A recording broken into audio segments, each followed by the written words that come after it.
তো এটা হচ্ছে দিনাজপুর বোর্ড 2024 সালের বোর্ডে আসছিল। তো আমি একটি মাত্র অঙ্ক সমাধান করে দিব এবং এই একটি অঙ্ক করে তোমরা বাকি সব অর্থাৎ যত ধরনের দুতর বা টাকালিয়া পদ্ধতি আছে সব অঙ্ক করে ফেলতে পারবা এক নিয়মে খুব সহজে। আসসালামু আলাইকুম রহমতুল্লাহ, প্রাণপ্রিয় শিক্ষার্থীবৃন্দ, আশা করছি তোমরা সবাই অনেক ভালো আছো। তো চলো কথা না আমার এই মূল ভিডিওতে চলে যাই। তোমরা ইতিমধ্যে আমার স্ক্রিনে একটা উদ্দীপক দেখতে পাচ্ছ। এই পর্যন্ত আমার হচ্ছে উদ্দীপক। আমি এখন দেখো একটা উদ্দীপক লিখেছি, সেটা হচ্ছে 2023 সালের 1 জানুয়ারি ব্যবসায়ী ছিল কি ছিল? মূলধন ছিল 5 লক্ষ টাকা। মূলধন কত? 5 লক্ষ। আচ্ছা, ব্যাংক ঋণ ছিল 2 লক্ষ টাকা এবং পাওনাদার ছিল 50,000 টাকা। আচ্ছা, এটা হচ্ছে আমার প্রশ্ন খুব ছোট, উদ্দীপক আর কি। এরপর আমার কি বলছে দেখো, ক নম্বরে জনাব হাসানের প্রারম্ভিক সম্পদের পরিমাণ। এটা প্রতি বছর থাকে, খুবই সহজ একটা অঙ্ক। তো দেখো আমি তোমাদেরকে এখন দেখাই, সেটা হচ্ছে যে প্রারম্ভিক সম্পদের পরিমাণ করছে। আমরা জানি প্রারম্ভিক সম্পদের একটা সূত্র আছে, প্রারম্ভিক সম্পদ কিভাবে বের করতে হয়। সেটা হচ্ছে প্রারম্ভিক সম্পদের সূত্র হচ্ছে আমরা এখানে লিখি। তো এটা হচ্ছে আমাদের সূত্র। তো এখন তোমাকে একটা কাজ করতে হবে, সেটা হচ্ছে তোমাকে এখান থেকে মানে উদ্দীপক থেকে প্রারম্ভিক মোট সম্পদ কোনটা সম্পদ এবং কোনগুলা দায় এগুলো তোমাকে চিনতে হবে। অর্থাৎ সম্পদ গুলো একসাথে হবে, দায় গুলো একসাথে হয়ে এরপরে দুটোটা বিয়োগ করে যেটা পাবো এটা আমাদের প্রারম্ভিক মোট সম্পদ। আচ্ছা, আমরা এখন যাই তাহলে। দেখো এখানে উদ্দীপকটা দেখি, 2001 সালে 1 জানুয়ারি। আচ্ছা, আরেকটা কথা, তোমরা অনেকে প্রারম্ভিক আর সমাপনী বুঝো না। প্রারম্ভিকটা হচ্ছে বছরের শুরুটা, বছরের শুরু, যেটা বছরের শুরুতে আসে বা শুরু হয়, মনে করে যে 1 তারিখ, 1 জানুয়ারি, 2023 সালের 1 জানুয়ারি, তার মানে এটা বছরের শুরুটা। আর সমাপনীটা কিরকম, মনে হয় 2023 সালের 31শে ডিসেম্বর বা মাসের শেষে 31শে জানুয়ারি, এগুলো হচ্ছে কি সমাপনী। তো যেহেতু এখানে আমার প্রারম্ভিক বলছে, তাহলে আমরা বছরের বা মাসের শুরুটা নিব।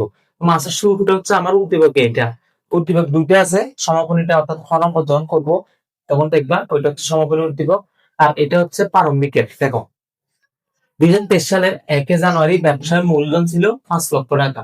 মূলধন, মূলধনটা কি জানো? মূলধনটা হচ্ছে একটা মালিকানা সত্ত্ব, মানে এটা একটা ব্যবসা প্রতিষ্ঠানের সম্পদ। কি সম্পদ? আচ্ছা, তাহলে আমার কি বলছে? প্রারম্ভিক মোট সম্পদ। তাহলে দেখো আমার প্রারম্ভিক মোট সম্পদ কি আছে? আহ ব্যবসায় মূলধন, এটা হচ্ছে প্রারম্ভিক কি মোট সম্পদ। অর্থাৎ আমি 5 লক্ষ টাকা লিখি, লিখলাম 5 লক্ষ টাকা। হ্যাঁ, লিখলাম। এরপরে মাইনাস, যেহেতু দেখো আমার সম্পদ আর নাই, এখানে দেখো সম্পদ আর কি নাই, যদি আরো থাকতো এরপরে এবার যোগ দিয়ে লিখতাম, আরো লিখতাম, কিন্তু যেহেতু নাই তার মানে আমি কি করব? আর লিখবো না। এটা এখানে মনে করো আমি ব্রেকেট ক্লোজ করে দিলাম। এরপরে দেখো আমার কি বলছে? প্রারম্ভিক মোট দায়। আর এই অঙ্কগুলো করার সময় তোমাদেরকে সম্পদ এবং দায় চিনতে হবে। যদি সম্পদ এবং দায় না চিনো তাহলে অঙ্ক করতে পারবে না, অঙ্ক উত্তর ভুল আসবে, সঠিক আসবে না। যেমন দেখো এরপর আমার কি বলছে, আমি এটা মুছে দিই। এরপর আমার বলছে ব্যাংক ঋণ। ব্যাংক ঋণটা কিন্তু দায়। ব্যাংক ঋণ কি দায়? আমি কি বলছি? প্রারম্ভিক মোট সম্পদ বিয়োগ প্রারম্ভিক মোট দায়, এটা সূত্র। এটা কি? এটা সূত্র। এটা না জানলে তোমরা অঙ্ক করতে পারবে না। তাহলে এবার আমার প্রারম্ভিক মোট সম্পদ শেষ। এবার আমি কি করব?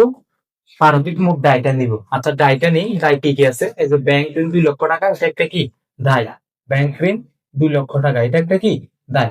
আচ্ছা, এরপর হচ্ছে দেখো পাওনাদার। পাওনাদার একটা দায়, পাওনাদারটা কি দায়। তাহলে দেখো পাওনাদার কত? 50,000। তাহলে আমি এটার সাথে পাওনাদারটা কি করব? যোগ করব। পাওনাদার 50,000 টাকা। তাহলে দেখো আমার এটা 5 লক্ষ আর এটা দুটোটা যোগ করলাম, যেহেতু পাওনাদার আর নাই, আর যোগ করতে পারতেছি না, যদি থাকতো এটার মতো আরো যোগ করতাম। এবং যদি আমার সম্পদ থাকতো তাহলে এই প্লাস দিয়ে করছি না, এখানে আরো করতাম, যেহেতু নাই আর হবে না। তাহলে এবার মাইনাস আছে না, তাহলে আমি মধ্যখানে মাইনাস চিহ্ন দিব। কি চিহ্ন? মাইনাস চিহ্ন। আচ্ছা, সেটা দেখো তাহলে এখানে 5 লক্ষ, এখানে 2 লক্ষর সাথে 50,000 যোগ করলে 2,50,000 টাকা। তাহলে আমি এবার মাইনাস করে দিব। 5 লক্ষ মাইনাস দুটা যোগ করবো, কত হয়েছে? 2,50,000 টাকা। Bracket close. তাহলে দেখো 5 লক্ষ থেকে 2,50,000 গেলে আমার কত থাকে? 2,50,000 টাকা। তাহলে আমার 2,50,000 টাকা এখনো কি থাকে?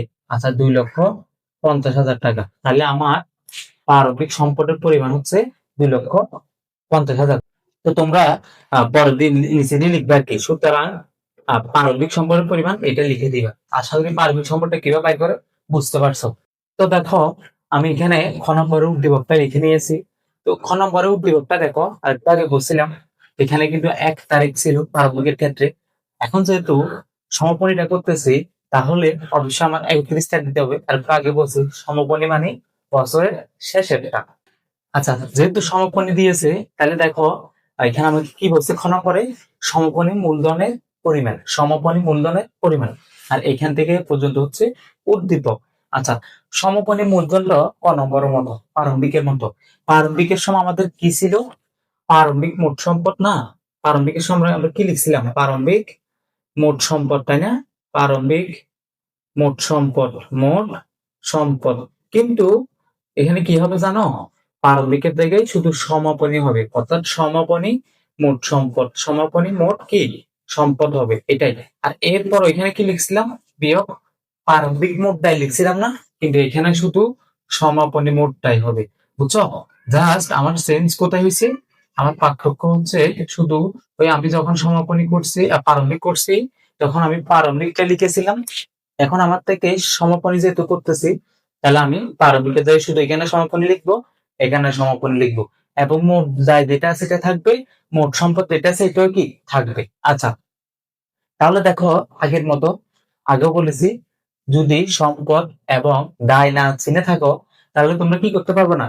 অঙ্ক করতে পারবে না। তাহলে আমরা এখান থেকে এখন আমরা সম্পদ এবং দায়গুলো আলাদা করব। তাহলে আমি প্রথমে সমাপনী মোট সম্পদ গুলো খুঁজি। দেখো, হাতে নগদ, এটা কিন্তু সম্পদ। কেন সম্পদ এটা ব্যাখ্যা দিতে পারবো না, কারণ এটা সম্পদ এবং দায় চিনানোর ক্লাস নয়, এবং তোমাদের পরীক্ষা বেশি দেরি নেই, এখন ব্যাখ্যা দেওয়ার ওই সময়ও নেই।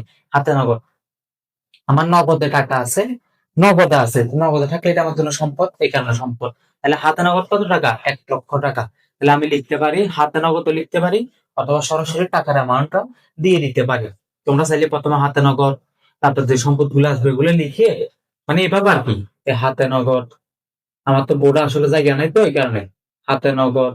এরপরে আর কি আছে? সম্পদ দেখি দেনাদার, দেনাদারটা কি সম্পদ প্লাস দেনাদার। তারপর আসছে কি আমার, এরপর আর কি আসবে? এরপরে হচ্ছে পাওনাদারটা কিন্তু দায়, এটাই পাশে আসবে, এখানে না। দালান কোটা, এটা সম্পদ, এটা দীর্ঘস্থায়ী সম্পদ। তাহলে আমরা লিখবো দালান কোটা, দালান কোটা কি দীর্ঘস্থায়ী সম্পদ, কেমন? দালান কোটা। এরপর হচ্ছে আমার কি, এরপরে দেখার কি আছে? ব্যাংক ঋণ, এটা একটা কি দায়। মজুত পণ্য, এটা আমার একটা কি সম্পদ। তাহলে আমি দিব প্লাস মজুত পণ্য, কি পণ্য? মজুত পণ্য। এরপর হচ্ছে কি, তাহলে আমার কি শেষ? সমাপনী মোট সম্পদ গুলা শেষ। এবার বিয়োগ, বিয়োগ এখান দিয়ে দিই, বিয়োগ সমাপনী মোট দায়। তাহলে আমার যেগুলো বসাইছি এখানে, এগুলা বাদ আর বাকি যেগুলো আছে ওগুলো কি হবে? দায় হবে, সিম্পল বিষয়। আচ্ছা, তাহলে দেখি, যেমন আমরা এখানে পাওনাদার, পাওনাদারটা লিখে নাই, তাহলে আমরা এখানে লিখি পাওনাদারটা একটা কি দায়, তাহলে আমরা লিখলাম পাওনাদার, পাওনাদার। আচ্ছা, এরপর আর কি আছে দেখো তো, কি লেখা হয় না এরকম, পাওনাদারের পর আর লেখা হয় নাই, ও ব্যাংক ঋণ প্লাস ব্যাংক ঋণ প্লাস কত? ব্যাংক ঋণ। আচ্ছা, তাহলে আমি ব্যাংক ঋণটা লিখি, আর লিখলাম ব্যাংক ঋণ, ব্যাংক ঋণ শেষ। তাহলে দেখো আমার আর দায় আছে? দায় নাই, শেষ। আমার উদ্দীপকের সাথে আমরা সম্পদ আর দায়গুলো কি করছি? খুব সহজে লিখে ফেলছি। এবার শুধু এখানে সম্পদের গুলো সম্পদের টাকা, এবং পাওনাদারের দায় এগুলাতে দায়ের টাকা। তাহলে আমি লিখি হাতে নগদ কত ছিল আমার? হাতে নগদ ছিল 1 লক্ষ টাকা। তাহলে আমি লিখলাম 1 লক্ষ টাকা। এরপর সরি 1 লক্ষ প্লাস দানাদার, দানাদার কত ছিল? 1,50,000। তাহলে লিখলাম 1,50,000 টাকা। আচ্ছা, এরপর প্লাস দালান কোটা, দালান কোটা ছিল 4,50,000, 4,50,000 টাকা। আচ্ছা, প্লাস এরপরে কি ছিল? এরপর মজুত পণ্য, মজুত পণ্য ছিল কত? 30,000 টাকা, 30,000 টাকা। আচ্ছা, শেষ। এরপর আমার পাওনাদার এবং ব্যাংক ঋণ, পাওনাদার কত ছিল? 30,000 টাকা, 30,000। আমার এখানে দেখো আমার উদ্দীপকটা একটু ভুল হয়েছে, সেটা হচ্ছে ব্যাংক ঋণ কত ছিল? 1,50,000 না, এখানে 20,000 টাকা। আসলে উদ্দীপকটা আমার লেখা ভুল হয়েছে, এইখানে পার্থক্য, আর কিছু না। কেমন একটু কষ্ট করে বুঝে নিও। 1 লক্ষ কত? 20,000 টাকা। এবার আমরা কি করবো?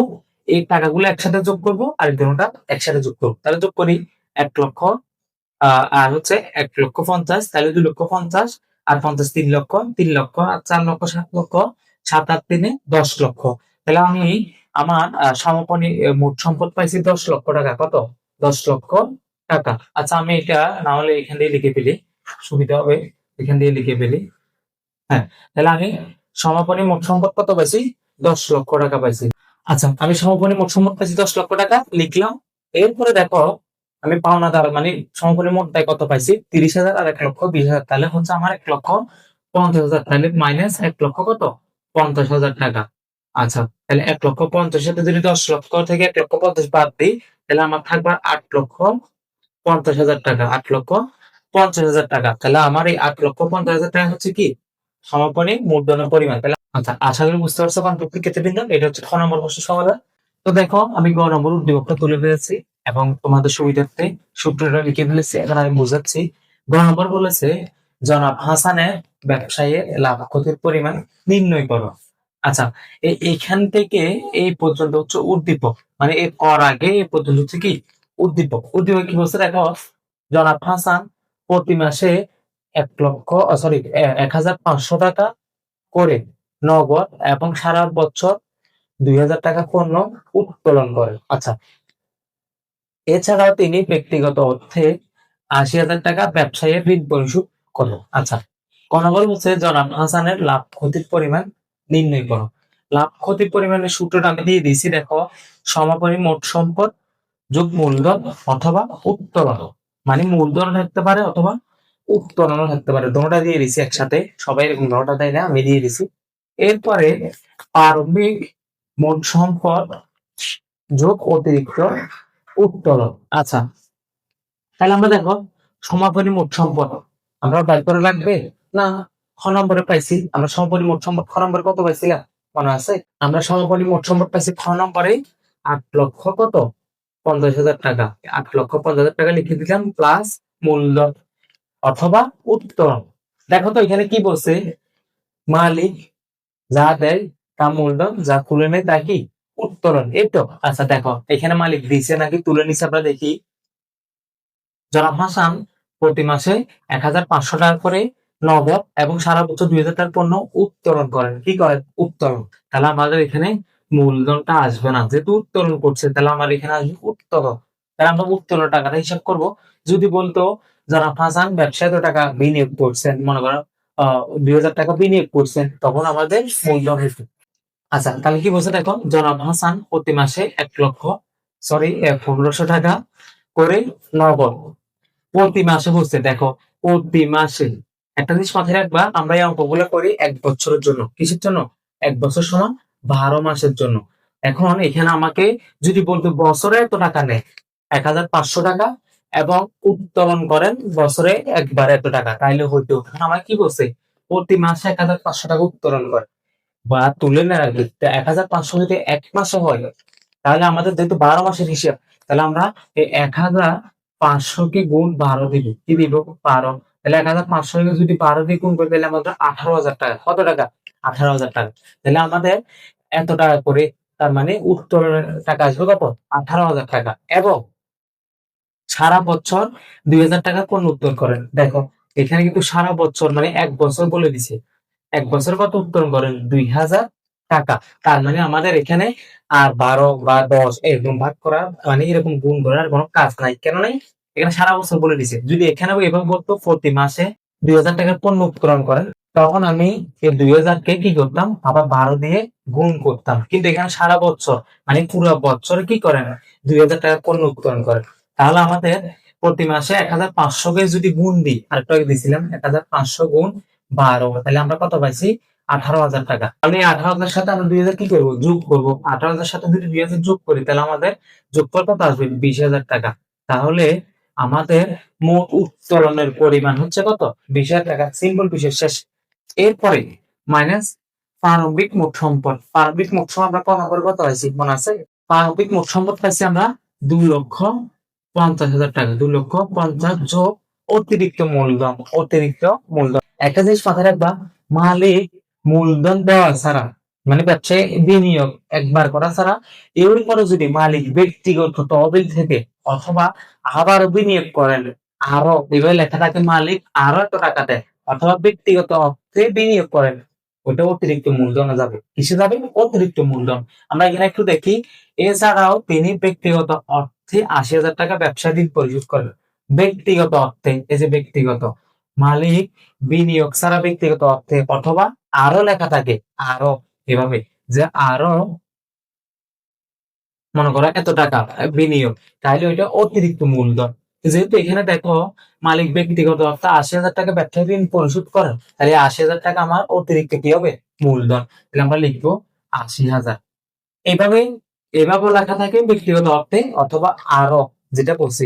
আচ্ছা, তাহলে আমরা এখন এই দুটোটা যোগ করব আর এই দুটোটা যোগ করব।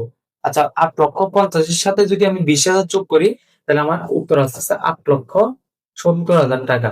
আচ্ছা, এরপর মাইনাস ২,৫০,০০০ সাথে আমরা যদি ৮০ যোগ করি, তাহলে আমরা কত পাবো ৩,৩০,০০০ টাকা। আচ্ছা, এই ৩,৩০,০০০ আর ৮,৭০,০০০ দিয়ে আমরা বিয়োগ করি, এটার সাথে আমরা এটা বিয়োগ করবো। এখন বিয়োগ করলে আমরা পাচ্ছি ৫,৪০,০০০ টাকা। তাহলে দেখো একটা জিনিস মাথায় রাখবা, লাভ অথবা ক্ষতি নির্ণয় করতে বলছি। এখন আমাদের এটা কি লাভ হয়েছে নাকি ক্ষতি হয়েছে বলো তো, বলতে পারবা? এই পাশেরটা হচ্ছে সমাপনী মোট সম্পদ উত্তোলন, এই পাশেরটা, আর এই পাশেরটা প্রারম্ভিক মোট সম্পদ অতিরিক্ত মূলধন। আচ্ছা, এই পাশে সবসময় এই সমাপনী অর্থাৎ এটা, এই মানটা যদি বেশি থাকে এই মানটা কম থাকে, তাহলে আমরা ধরে নিব এটা লাভ। মানে এটা থেকে এটা বিয়োগ করার পর এটা পাইছি, এটার পরিমাণ বেশি, এটা লাভ। আবার মনে করো এখানে ৮,৭০,০০০, যদি এখানে ৯,৭০,০০০ হইতো, সাপোজ মনে করো আমি ৯,৭০,০০০ দিলাম, তাহলে মাইনাস ১,০০,০০০ হইতো, মাইনাস ১,০০,০০০, তখন আমাদের এটা ক্ষতি হইতো, কি হতো ক্ষতি। আশা করি লাভ এবং ক্ষতি বুঝতে পারছো। এই হচ্ছে তোমাদের দিনাজপুর বোর্ডের ক খ গ ৩টা প্রশ্নের সমাধান করে দিয়েছি, দুটোর কথা থাকলে বলতে থেকে এই একটা প্রশ্ন যদি তোমরা আয়ত্ত করতে পারো বা বুঝো, তাহলে তোমাদের পরীক্ষার জন্য আর কোনো অঙ্ক করা লাগবে না, এই একটা নিয়মে বাকি সবগুলো করতে পারবো। তো আশা করি বুঝতে পারছো। বেশি ক্ষেত্রে সবাই ভালো থাকো, সুস্থ থাকো। দেখা হচ্ছে পরের ভিডিওতে। আল্লাহ হাফেজ, আসসালামু আলাইকুম রহমতুল্লাহ।